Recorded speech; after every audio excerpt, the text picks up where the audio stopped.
À l'étranger, toujours au Maroc, les politiques du régime du Makhzen, notamment, dénoncent la poursuite de la normalisation avec l'entité sioniste perçue comme une atteinte à la souveraineté nationale et aux valeurs morales, ce qui suscite une vive inquiétude parmi le peuple marocain. Les Marocains qui dénoncent l'ouverture du pays à des sionistes qui cherchent à exploiter ses richesses sous prétexte d'investissement et qui s'accaparent des territoires sahraouis en totale violation du droit international. Amel Bouakba. Au Maroc, les scandales s'enchaînent, mettant à nu le vrai visage du régime makhzenien, qui depuis les accords de normalisation avec l'entité sioniste a définitivement scellé son destin à cet ennemi aux visées expansionnistes. De nombreux médias ont d'ailleurs dévoilé au grand jour les scabreuses affaires de détournement de biens et de corruption du régime. C'est le cas du journal en ligne marocain Le Desk.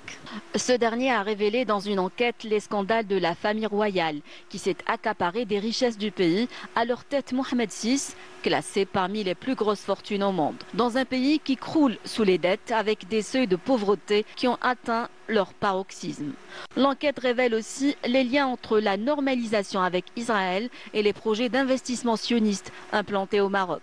L'un des exemples les plus édifiants est la chaîne hôtelière Selina, détenue par les sœurs Esma et Hasna, en partenariat avec des personnalités et des hommes d'affaires sionistes. Selon les informations rapportées, ces hôtels sont implantés au Maroc et dans les territoires sahraouis occupés.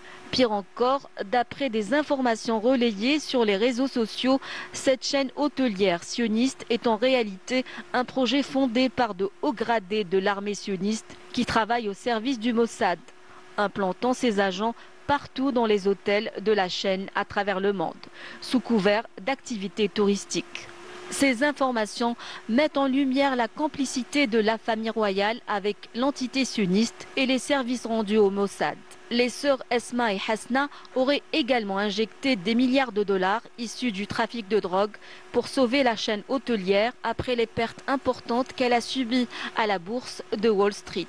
Une alliance de la honte au détriment des intérêts du peuple marocain de plus en plus marginalisé qui endure une des pires crises économiques de son histoire.